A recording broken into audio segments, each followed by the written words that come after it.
मैं डॉक्टर संगीता झा, सहायक प्राध्यापक अर्थशास्त्र, शासकीय राजीव लोचन महाविद्यालय राजीव। आज हम जिस टॉपिक पर बात करेंगे वो एमए चतुर्थ सेम के एक पेपर है जिसका नाम है कि economics of development and planning. इसके 4th यूनिट का एक टॉपिक है असंतुलित विकास। तो असंतुलित विकास के बारे में हम इसके पूर्व देख चुके हैं लेक्चर में। तो असंतुलित विकास क्या है करके अब देखेंगे गुरनार मेडल का असंतुलित विकास का एक सिद्धांत जिसे कि मेडल का चक्रीय कार्यकरण सिद्धांत के नाम से जानते हैं। गुरनार मेडल जो है असंतुलित विकास से संबंधित अपना सिद्धांत प्रस्तुत करते हैं। उनके अनुसार कि अल्प विकसित देश के पिछड़ेपन का क्या कारण है, उन कारणों की उन्होंने व्याख्या की है। और ये हमको ज्ञात है कि गुरनार मेडल नोबेल पुरस्कार प्राप्त अर्थशास्त्री है और उनका विकास उनका जो सिद्धांत है वो इसी पर आधारित है कि विकसित देश में कौन से कारक हैं जो कि उन्हें विकसित बनाते हैं और विकासशील देश में कौन से कारक हैं जो उन्हें विकासशील या अर्ध विकसित बनाते हैं। तो मानते हैं कि दो प्रकार के उन्होंने जितने भी घटक हैं आर्थिक विकास को प्रभावित करते हैं उनको दो भागों में बांटा है। एक को नाम देते हैं विस्तार प्रभाव का और दूसरा है संकुचन प्रभाव। विस्तार प्रभाव वे प्रभाव होते हैं जो किसी देश के आर्थिक विकास को आगे की ओर ढकेलते हैं या प्रेरित करते हैं विकास के लिए। इसका परिणाम ये होता है कि वह संचयी रूप से वहाँ आर्थिक विकास होता चला जाता है। जबकि दूसरे कारक होता है संकुचन प्रभाव कारक। तो संकुचन प्रभाव कारक जो है वो विकास को पीछे की ओर ढकेलते हैं। तो उनका मानना था कि विकासशील देश में संकुचन प्रभाव कारक जो होते हैं वो बहुत ज़्यादा प्रभावशील होते हैं और विस्तारक प्रभाव बहुत कमज़ोर होते हैं। इसी कारण अर्ध विकसित देशों में पिछड़ापन या विकास का स्तर बहुत ही न्यून होता है और विकसित देशों की बात करें तो वहाँ विस्तारक प्रभाव बहुत ज़्यादा प्रबल होता है संकुचन प्रभाव की अपेक्षा। इसलिए वहाँ विकास जो है वो तीव्र गति से होता है। तो उन्होंने अपनी व्याख्या में दो प्रकार का क्षेत्र लिया, एक प्रादेशिक और एक अंतर्राष्ट्रीय। प्रादेशिक में हम जानते हैं कि देश के अंदर भी ऐसे दो प्रकार के क्षेत्र हम बांट सकते हैं, जो कुछ विकसित होते हैं जिन्हें विकास के द्वीप भी कहा जाता है और कुछ ऐसे जो अति पिछड़े होते हैं। तो उन्होंने भी इस कारण ढूंढने का प्रयास किया है कि क्यों कोई क्षेत्र जो है काफ़ी पिछड़ा हुआ होता है और वहाँ संचयी रूप से पिछड़ापन जो है वो गहराता जाता है, और विकसित क्षेत्र क्यों संचयी रूप से विकसित होता जाता है। हर स्तर पर उसका विकास जो है वो पुराने स्तर से बढ़ा हुआ रहता है। तो देश के अंदर कौन कौन से कारक हैं देखेंगे, और जब अंतर्राष्ट्रीय स्तर पर तुलना करेंगे तो दो देशों की करेंगे, जो विकसित देश हैं और जो विकासशील देश हैं या अर्ध विकसित देश हैं। इन दोनों में पिछड़ापन या असमानता या विषमता इतनी क्यों है। तो अब देखते हैं हम मेडल का मॉडल या मेडल का सिद्धांत ये क्या है। ये तो जब हम आंसर लिखेंगे तो जब यदि बड़े क्वेश्चन आते हैं तो हमें बताना है कि जो मेडल का मॉडल, पहले उनका परिचय देंगे कि नोबेल पुरस्कार उन्होंने प्राप्त किया है और किस क्षेत्र में उनका योगदान है। ये बताते हुए आगे हम बढ़ेंगे कि किन किन मुख्य बातों पर उनका सिद्धांत आधारित है। वे मुख्य बातें या मुख्य अवधारणाओं को समझ लेने पर इनका सिद्धांत बड़ा ही आसान हो जाता है। फिर देखेंगे हम कि उनका सिद्धांत क्या है और किन तत्वों पर या किन कारकों पर आधारित है।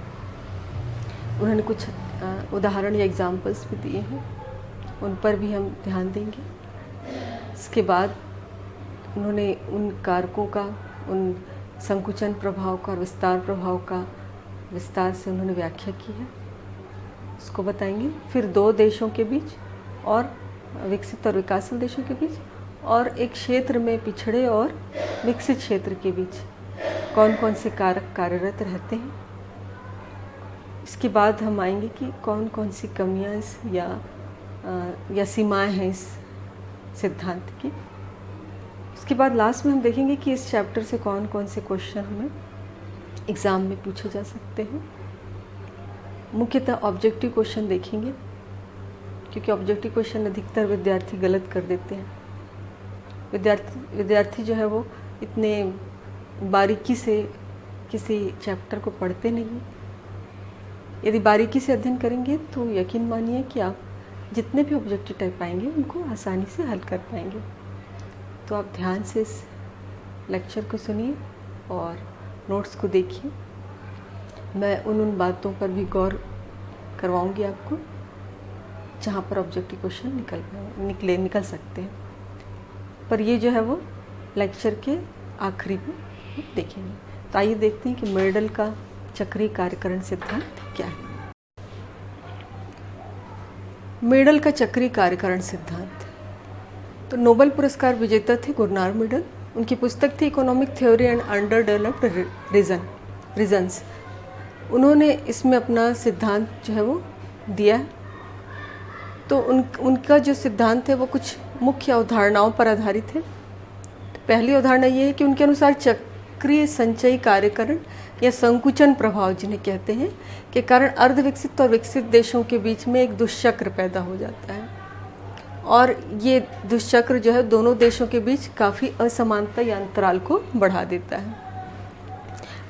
दूसरी अवधारणा यह है कि मेडल ने अपने सिद्धांत के आधार पर यह स्पष्ट किया है कि असमानता के संबंध में एक प्राचीन जो सिद्धांत था, जिसको कि अपन स्थिर संतुलन का सिद्धांत कहते हैं, उनको उन्होंने नकार दिया है। उनका मानना है कि व्यवहार में स्थिर संतुलन की मान्यता जो है वो गलत है और व्यवहार में ये नहीं पाई जाती है।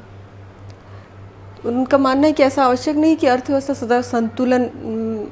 सदैव संतुलन स्थापित होता रहे। कई बार ऐसा होता है कि संतुलन भंग हो जाता है और अर्थव्यवस्था निरंतर असंतुलन के पथ पर चढ़ पड़ती है, और असंतुलन उत्पन्न करने वाले घटक जो होते हैं उनका प्रभाव संचयी होता है।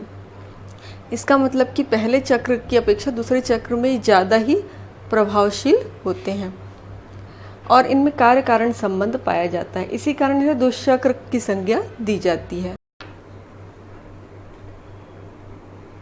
प्रोफेसर गुरनार मेडल ने अपने चक्राकार सिद्धांत और सच्चे जो कार्य कारण परिणाम का सिद्धांत है उसको अमेरिका के निग्रो की समस्या की सहायता से समझाने का प्रयास किया है। उनका मानना है कि गोरे लोगों के द्वारा निग्रो के साथ जो है विभिन्न क्षेत्रों में विवादात्मक नीतियों को अपनाया जाता है।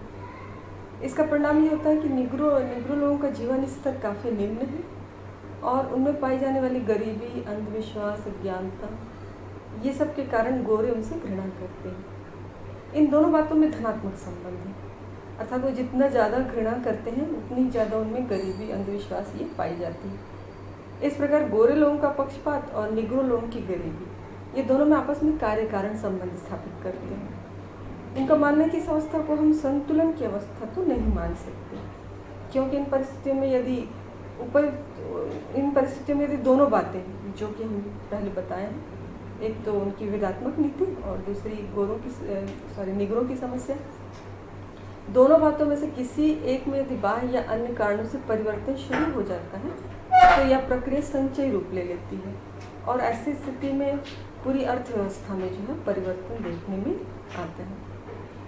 इस प्रकार उनका मानना था मेडल का कि विकास की प्रक्रिया में आर्थिक और सामाजिक सभी शक्तियाँ जो है कार्यशील होती हैं, जो असंतुलन को न केवल जन्म देती हैं बल्कि उनको बढ़ाने का कार्य भी करती हैं। अब देखते हैं कि मेडल का सिद्धांत क्या है। तो मेडल के अनुसार आर्थिक विकास का कारण चक्रीय रूप में कार्य कारण की प्रक्रिया उत्पन्न होती है इसमें, और जो असमानताओं को जन्म देती है। उनका सिद्धांत राष्ट्रीय अंतर्राष्ट्रीय संबंधों से उत्पन्न असमानताओं पर आधारित है। जैसा कि मैंने पहले बताया था कि राष्ट्रीय स्तर पर असमानता क्यों पाई जाती है विभिन्न क्षेत्रों में, और अंतर्राष्ट्रीय स्तर पर विभिन्न देशों के बीच असमानता या विषमता क्यों विद्यमान है। इसे स्पष्ट करने के लिए उन्होंने दो अवधारणाओं को अपना आधार बनाया है। पहला है संकुचन, या जिसको प्रतिक्षिप्त प्रभाव कहते हैं, जिसको बैकवॉश इफेक्ट के नाम से जानते हैं। दूसरा है विस्तारक या प्रसरण प्रभाव, जिसको स्प्रेड इफेक्ट कहा जाता है। संकुचन प्रभाव में आर्थिक विकास में होने वाले वे प्रतिकूल परिवर्तन आते हैं जो कि उस क्षेत्र से बाहर से होते हैं। इसके अंतर्गत निम्नलिखित प्रभावों को हम शामिल करते हैं। वो है पहला श्रम देशांतरण, जिसको माइग्रेशन कहते हैं। दूसरा पूंजी प्रवाह या कैपिटल मूवमेंट है।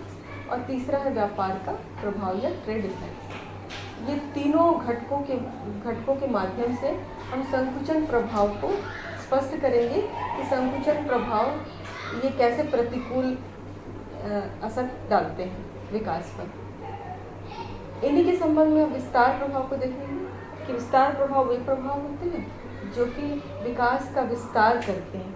और विस्तार किस प्रकार से करते हैं? तो जो विकास के केंद्र हैं, चाहे वो विकसित देश हो या फिर किसी देश में कुछ विकसित क्षेत्र हो, तो विकास का प्रसार किस प्रकार से होता है? तो केंद्र से अन्य क्षेत्रों की ओर क्रियाशील होता है। तो हम संकुचन प्रभाव, विस्तारक प्रभाव को इन तीन घटकों के माध्यम से या तीन प्रभावों के माध्यम से स्पष्ट करेंगे। मेडल द्वारा दिए गए प्रभावों को, जो तीन प्रकार के प्रभाव उन्होंने बताए थे, वो दोनों का विश्लेषण हम दो संदर्भ में करेंगे। एक तो प्रादेशिक असमानताओं के संदर्भ में और दूसरा है अंतर्राष्ट्रीय असमानताओं के संदर्भ में। तो सबसे पहले अपन देखते हैं कि प्रादेशिक असमानताएं को कैसे प्रभावित करते हैं ये तीनों प्रभाव। तो प्रादेशिक असमानताएं पूंजीवादी अर्थव्यवस्था से संबंध रखता है, अर्थात जो लाभ के उद्देश्य से संचालित होती है। इसके कारण उन क्षेत्रों का अधिक विकास होता है जहाँ पर कि लाभ की अधिक संभावनाएं होती है या प्रत्याशाएं होती हैं। और जितने भी उद्योग धंधे हैं या फिर पूंजी विनियोग है, उन क्षेत्रों में होता है जहाँ लाभ की संभावनाएं ज़्यादा होती हैं। इसका परिणाम ये होता है कि अन्य क्षेत्र जो हैं पिछड़े रह जाते हैं। मेडल के अनुसार बाजार की स्वतंत्र शक्तियाँ जो है असमानताओं को बहुत अधिक बढ़ाती हैं। उनका मानना है कि इन शक्तियों को यदि किन्हीं हस्तक्षेप के द्वारा नहीं रोका गया तो औद्योगिक उत्पादन, बैंकिंग, बीमा, नौवहन और वे समस्त क्रियाएं जो कि विकासशील अर्थव्यवस्था को औसत से अधिक प्रतिफल प्रदान करती हैं, वे कुछ स्थानों और प्रदेशों में केंद्रित हो जाती हैं और देश के शेष भाग इन प्रत्याशाओं से या इन लाभों से वंचित रह जाते हैं क्योंकि उनको अनदेखा कर दिया जाता है। ऐसी स्थिति में विषमता घटने की बजाय और बढ़ने लगती है। कहने का अर्थ यह है कि विकास को प्रेरित करने वाले समस्त जो तत्व हैं वो उन क्षेत्रों की ओर ज़्यादा प्रोत्साहित होते हैं या प्रेरित होते हैं जहाँ पर कि लाभ की प्रत्याशाएं अधिक होती हैं। इसका परिणाम ये होता है कि प्रदेश में कुछ ऐसे क्षेत्र हैं जो कि विकास के द्वीप बन जाते हैं, जो कि काफ़ी विकसित हो जाते हैं। इन तीनों प्रभावों को जो कि गुरनार मेडल ने बताया था, जैसे श्रम देशांतरण, पूंजी प्रवाह और व्यापार का संकुचन प्रभाव, ये तीनों को हम प्रादेशिक असमानताओं के संदर्भ में एक एक करके देखेंगे। तो सबसे पहला है श्रम का देशांतरण प्रभाव। यह संकुचन प्रभाव पिछड़े हुए क्षेत्रों के विकास में बाधा डालता है। श्रम का देशांतरण, जैसा कि हम जानते हैं कि श्रम का एक स्थान से दूसरे स्थान की ओर जाना ही श्रम का देशांतरण कहलाता है। तो इस श्रम के देशांतरण का परिणाम ये होता है कि विषमताएं काफ़ी बढ़ती हैं। उसको उन्होंने एक उदाहरण के द्वारा समझाने का प्रयास किया है कि कैसे श्रम का देशांतरण जो है वो विकास में संकुचन प्रभाव डालता है। तो वो एक उदाहरण लेते हैं कि मान लीजिए ए और बी दो क्षेत्र हैं।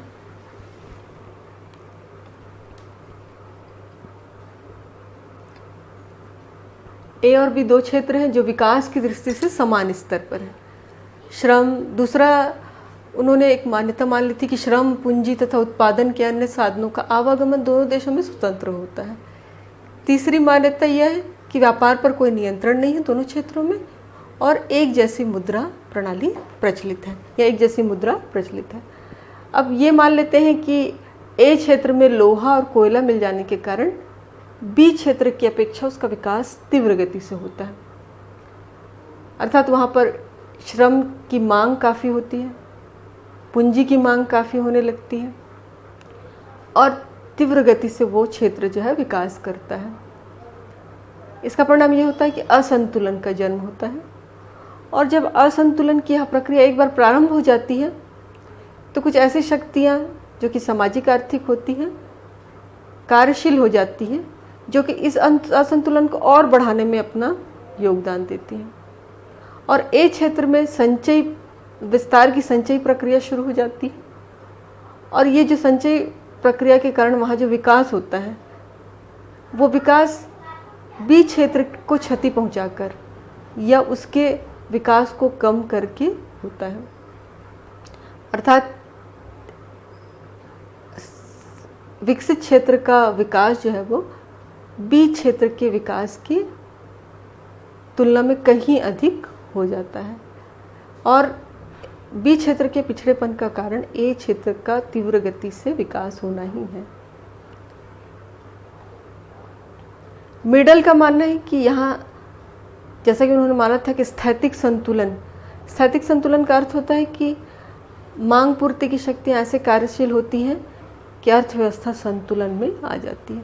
तो उनका मानना है कि जो ये स्थैतिक संतुलन की मान्यता है उसके विपरीत मांग और पूर्ति की ऐसी शक्तियाँ कार्यशील होती हैं जो अर्थव्यवस्था को संतुलन की बजाय उससे दूर हटाती चली जाती हैं।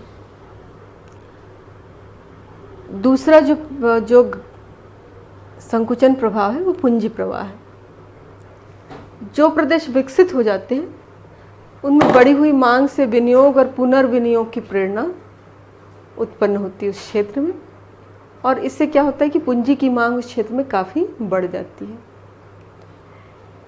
ऐसी स्थिति में मांग और आय दोनों उस क्षेत्र में काफ़ी बढ़ते हैं, क्योंकि रोजगार की संभावना बढ़ गई और वस्तुओं की मांग भी काफ़ी होती है। आय के कारण ही मांग होती है। बढ़ी हुई आय जो है मांग का सृजन करती है, और मांग और आय दोनों बढ़ने का क्रम यह लगातार चलता रहता है। दूसरी ओर पिछड़े क्षेत्र की बात करें तो पूंजी विनियोग बहुत कम होने लगता है, पूंजी की मांग भी कम होती है क्योंकि वहाँ प्रेरणा ही नहीं है विनियोग के लिए। फलतः पिछड़े क्षेत्र और ज़्यादा पिछड़े रह जाते हैं। फिर तीसरा है व्यापार प्रभाव। व्यापार भी पिछड़े हुए क्षेत्रों की तुलना में विकसित क्षेत्रों में अधिक लाभ पहुंचाता है। पिछड़ा क्षेत्र केवल पिछड़ा कृषि का क्षेत्र रह जाता है, अर्थात वहाँ की जो अर्थव्यवस्था है वो कृषि पर ही आधारित हो जाती है। कृषि भी ऐसी जो पिछड़ी हुई है, जबकि विकसित क्षेत्र जो है पूंजी, उद्योग और सेवा तीनों क्षेत्रों का तेजी से विकास इन क्षेत्रों में होता है। मिडल के अनुसार व्यापार निर्धन देशों के सामने स्फीतिक अंतराल एवं दबाव और गरीबी में वृद्धि, भुगतान संतुलन और उपभोक्ता वस्तुओं की कमी तथा गुणक प्रभाव का कार्यशील न होना ऐसी समस्याएं उत्पन्न कर देते हैं। तथा इसका कारण ये होता है कि वहाँ जो छोटे मोटे उद्योग भी विद्यमान होते हैं वे भी उनसे प्रतियोगिता नहीं कर पाते और उनका एक तरीके से गला घुट जाता है। विस्तारक प्रभाव। मिडल ने विस्तारक प्रभाव का भी विश्लेषण किया है। विस्तारक प्रभाव, जैसा कि हम जानते हैं कि विस्तारक प्रभाव जो है वो किसी देश के विकास को विस्तृत करते हैं या फैलाते हैं। तो विस्तारक प्रभाव जो आर्थिक विस्तार के केंद्रों के निकट फैल जाने की प्रवृत्ति रखते हैं। अनुकूल प्रभाव के जो कारण हैं, किस कारण से क्रियाशील होते हैं, तो तीन मुख्य कारण अपन देखते हैं कि उस क्षेत्र के औद्योगिक विस्तार से कच्चे मालों तथा कृषि उपजों की मांग में वृद्धि होती है। तो कच्चे मालों की मांग में वृद्धि होती है जो अल्प विकसित या अर्ध विकसित देश हैं, जहाँ की कृषि पदार्थों की या कृषि उपजों की प्रधानता होती है। तो उन क्षेत्रों में उत्पादित वस्तुओं की मांग अर्थात कृषि उपजों की मांग जो है वो बढ़ जाती है। इसके कारण से उन क्षेत्रों का भी कुछ विकास होने लगता है। दूसरा, पिछड़े क्षेत्रों से स्थानांतरित श्रम शक्ति को विकसित क्षेत्रों से प्राप्त आय का कुछ भाग पिछड़े क्षेत्रों को भेज दिया जाता है। श्रम स्थानांतरण के कारण पिछड़े क्षेत्रों से श्रम का जो स्थानांतरण है वो विकसित क्षेत्रों की ओर होता है। जब विकसित क्षेत्रों की ओर होता है तो वह पूरी तरह से अपना संपर्क जो है पिछड़े क्षेत्रों से खत्म नहीं करते, बल्कि अपनी आय का कुछ भाग वहाँ पर भेजते रहते हैं। तो इस तरह आय का कुछ भाग जो विकसित क्षेत्र का है वो पिछड़े क्षेत्रों को भी प्राप्त हो जाता है, तो वहाँ के लोगों का भी जीवन स्तर कुछ बढ़ जाता है। तीसरा है तकनीकी ज्ञान का विस्तार। जैसे मैंने बताया कि पिछड़े क्षेत्र के लोगों का संपर्क जो है वो विकसित क्षेत्र में स्थानांतरण होने के बावजूद बना रहता है पिछड़े क्षेत्रों से, तो उनके माध्यम से तकनीकी ज्ञान का विस्तार भी क्या होता है, पिछड़े क्षेत्रों को होने लग जाता है। तो मिडल के अनुसार विस्तारक प्रभाव अर्धविकसित जो देश हैं या अर्धविकसित क्षेत्रों में बहुत कम होते हैं या कमज़ोर होते हैं, और उनमें संकुचन प्रभावों के प्रतिरोध करने की क्षमता कम रहती है। मैंने पहले ही देखा कि विस्तारक प्रभाव जो होते हैं वो संकुचन प्रभाव के आगे क्षीण होते हैं अर्धविकसित या फिर उन क्षेत्रों में जो कि विकसित नहीं है।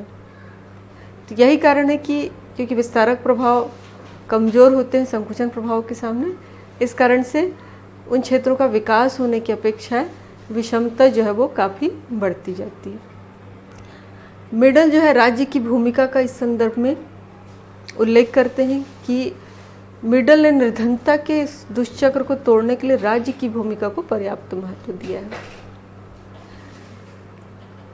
सरकार को चाहिए कि वे ऐसी समतावादी नीति अपनाएं जो संकुचन प्रभावों को दुर्बल बनाए और विस्तारक प्रभाव को शक्ति दे, ताकि असमानताएं कम हो जाएं।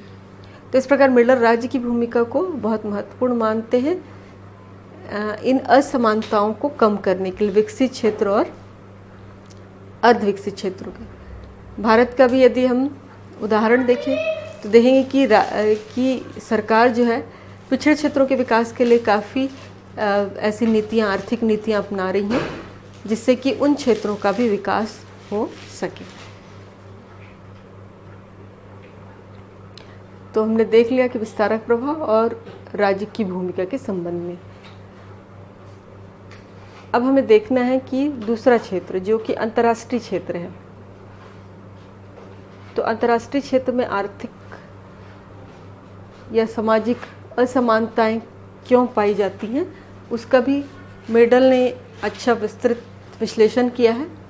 मिडल के अनुसार अंतर्राष्ट्रीय व्यापार के भी अर्धविकसित देशों में संकुचन प्रभाव होते हैं।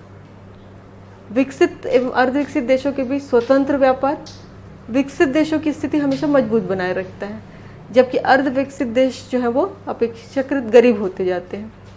इसका कारण उन्होंने बताया कि विकसित देशों में प्रबल विस्तारक प्रभाव वाले जो निर्माणी उद्योग रहते हैं उनका विस्तृत आधार होता है।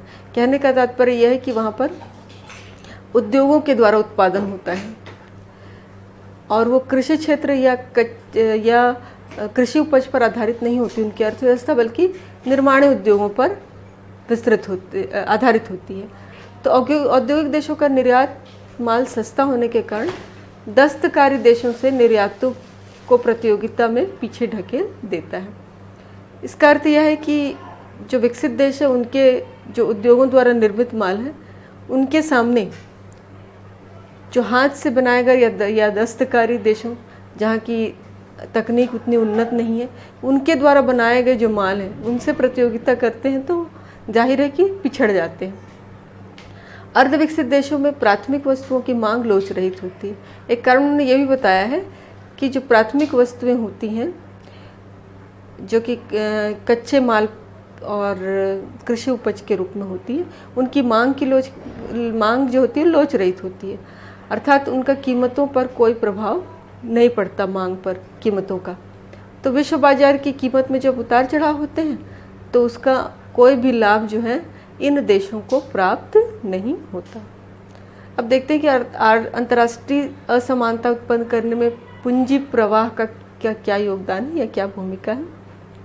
तो अर्धविकसित देशों में संरचनात्मक ढांचे की कमी, असुरक्षा, लाभ की अनिश्चितता, भ्रष्टाचार, ये सब के कारण निवेशकर्ता को काफ़ी कम प्रेरणा मिलती है, जबकि पूंजीवादी देशों में क्योंकि लाभ और सुरक्षा की भावना काफ़ी होती है, संरचनात्मक ढांचा भी मजबूत होता है, तो ऐसी सब स्थिति में लाभ की गुंजाइश ज़्यादा होने के कारण निवेशकर्ता जो है विकसित देशों में निवेश करने के लिए प्रोत्साहित होते हैं। तो पूंजी का प्रवाह जो है विकसित देशों की ओर सतत होता है, जबकि अर्धविकसित देशों में कई अवरोध उसको पूंजी को अपने यहाँ आने से रोक देते हैं। फिर देखेंगे श्रम का स्थानांतरण। तो श्रम का स्थानांतरण किस प्रकार से अंतर्राष्ट्रीय स्तर पर असमानताएं उत्पन्न करता है। तो श्रम का देशांतरण अंतर्राष्ट्रीय असमानताओं के संबंध में कोई महत्वपूर्ण स्थान नहीं रखता है, ऐसा मेडल का मानना है। इसका कारण उन्होंने बताया है कि श्रम के स्थानांतरण में कई बाधाएं मौजूद होती हैं अंतर्राष्ट्रीय स्तर पर, इसी कारण से कोई खास भूमिका यह नहीं निभा पाता है। और क्योंकि श्रम का स्थानांतरण राष्ट्रवाद तथा राजनीतिक कारणों से दिनों दिन और कठिन होता जा रहा है, वर्तमान की बात कर रहे हूँ, तो आज प्रत्येक देश की आंतरिक दुर्बलताएं भी विस्तारक प्रभावों को प्रबल नहीं होने दे पा रही हैं। स्वयं देश में ऐसी राजनीतिक, आर्थिक और सामाजिक स्थितियां पैदा हो गई हैं कि जो कि स्थानांतरण को काफ़ी हद तक रोक रही हैं। उदाहरण के लिए भारत का उदाहरण लेंगे तो आज बहुराष्ट्रीय कंपनियां, बड़े घराने, आयात अनिवार्यता तथा राजनीतिक भ्रष्टाचार विस्तारक प्रभाव के मार्ग में काफ़ी अवरोध उत्पन्न कर रहे हैं। तो इस प्रकार से हमने देखा कि कैसे अंतर्राष्ट्रीय असमानताएं उत्पन्न करने में पूंजी प्रवाह, श्रम का देशांतरण और अंतर्राष्ट्रीय व्यापार का स्थान है। प्रोफेसर मिल्डर ने अर्धविकसित देशों में व्याप्त मजबूत संकुचन प्रभाव का कारण अंतर्राष्ट्रीय व्यापार को माना है। उनके अनुसार जितनी विषमताएं उत्पन्न हो रही विकसित और अर्धविकसित देशों के बीच, उसका प्रमुख कारण अंतर्राष्ट्रीय व्यापार है। उन्होंने कहा कि तुलनात्मक लागत की अवधारणा है, जैसे कि हम सभी जानते हैं तुलनात्मक लागत सिद्धांत अंतर्राष्ट्रीय व्यापार का। तो उनका कहना था कि ये जो है विकसित देशों के पक्ष में है, अतः जरूरी है कि इन पर फिर से पुनर्विचार किया जाए इस सिद्धांत पर, और एक नया व्यापार सिद्धांत का प्रतिपादन होना चाहिए जो विकसित देशों में। प्रोफेसर मिर्डल ने अर्धविकसित देशों में व्याप्त मजबूत संकुचन प्रभाव का कारण अंतर्राष्ट्रीय व्यापार को माना है। उनका मानना था कि जो विषमताएं उत्पन्न हो रही हैं अर्धविकसित और विकसित देशों के बीच में, या असमताएं, उसका प्रमुख कारण अंतर्राष्ट्रीय व्यापार है। उन्होंने कहा कि अंतर्राष्ट्रीय व्यापार का जो तुलनात्मक लागत सिद्धांत है उस पर पुनर्विचार करना चाहिए। क्योंकि वो जो है विकसित देशों के पक्ष में ज़्यादा है, उन्हें ही ज़्यादा लाभ पहुंचा रहा है। तो इस पर पुनर्विचार करके एक ऐसा सिद्धांत बनाना होगा जो कि विकसित और अर्धविकसित देशों दोनों के लिए लाभदायक हो। तो क्योंकि दोनों की परिस्थितियाँ समान नहीं हैं, इसलिए विकसित देशों के लिए और अर्धविकसित देशों के लिए अलग अलग व्यापार नीति या व्यापार का सिद्धांत बनाया जाना चाहिए। अर्धविकसित देशों को निर्यात के संबंध में उन्होंने कहा कि सहायता युक्त स्वतंत्र व्यापार, अर्थात जिन देशों में, जो देश अर्धविकसित देश जिन वस्तुओं का निर्यात करते हैं उसके संबंध में सब्सिडी देनी चाहिए और उसको अलग से प्रोटेक्शन देना चाहिए, स्वतंत्र छोड़ना चाहिए उनके लिए। और जो आयात किए जा रहे हैं, क्योंकि आयात से ही उनका भुगतान संतुलन काफ़ी प्रतिकूल हो जाता है, इसलिए मानना है कि उनको प्रतिबंधवादी या प्रतिबंधकारी नीति अपनाई जानी चाहिए। इस प्रकार मिडल विस्तृत, क्रमबद्ध एवं गहन अध्ययन इस संबंध में प्रस्तुत करते हैं विषमताओं के संबंध में, और उनके इस अध्ययन से कुछ बातें जो है वो स्पष्ट होती हैं। तो पहला देखेंगे कि अंतर्राष्ट्रीय व्यापार का लाभ केवल विकसित देशों को प्राप्त होता है, अर्धविकसित देशों में विस्तारक प्रभाव अत्यंत मंद है, तो वहाँ संकुचन प्रभाव ज़्यादा प्रभावशाली है। तीसरा देखेंगे कि एक देश की असमता दूसरे को प्रभावित करती है, अर्थात यदि एक देश विकास करता है तो वो दूसरे देश को क्षति पहुंचाकर ही करता है। अब देखते हैं कि हम इस मिडल के सिद्धांत की क्या क्या सीमाएं हैं। तो पहला देखेंगे कि केवल पूंजी प्रवाह व व्यापार को ही वो असमता का प्रमुख आधार मानते हैं, परंतु ऐसे बहुत सारे तत्व हैं जो कि असमता के लिए उत्तरदायी होते हैं, उनको उन्होंने छोड़ दिया, ये उसकी सीमाएं हैं। दूसरा है कि प्रोफेसर मिल्डर ने आंतरिक और बाह्य असमताओं के अनुपात का समावेश नहीं किया है, कि कितनी आंतरिक और कितनी बाह्य रूप से असमताएं मौजूद होती हैं और कितना कितना अनुपात होता है इनका, कितनी कितनी मात्रा में इनका प्रभाव पड़ता है, इसका उन्होंने इसमें उल्लेख नहीं किया है। फिर यह सिद्धांत इस बात पर ध्यान नहीं देता कि अर्थव्यवस्था में ह्रासमान प्रतिफल लागू होता है। इस बात पर उन्हें विचार करना चाहिए था कि एक बड़े पैमाने पर उत्पादन में एक समय के पश्चात जो है ह्रासमान नियम लागू हो जाता है। तो इस प्रकार हम देखते हैं कि कुछ सीमाएं भी हैं इस मेडल के सिद्धांत की। यदि लघु उत्तरी क्वेश्चन पूछा जाता है तो हम इन 3 सीमाओं को दे सकते हैं। मेडल के चक्रीय कार्यकरण सिद्धांत से एग्ज़ाम में जो प्रश्न आ सकते हैं संभावित, तो वस्तुनिष्ठ तो ज़्यादा नहीं है, 3 क्वेश्चन हैं। पहला तो मेडल के बारे में पूछा जा सकता है कि मेडल जो है एक स्वीडिश अर्थशास्त्री थे और 1974 में उन्हें नोबेल पुरस्कार प्राप्त हुआ था। एक क्वेश्चन ये भी बनता है वस्तुनिष्ठ में कि वो कोटेशन दिया हुआ है कि वर्तमान में विकसित देश अधिक विकसित तथा निर्धन देश अधिक निर्धन होते जा रहे हैं। आर्थिक विकास में अंतर्राष्ट्रीय असमानताएं बढ़ रही हैं। तो ये कथन जो है या संबंधित सेंटेंस जो है कथन किससे संबंधित है या किसकी ये मान्यता है, किसके सिद्धांत की?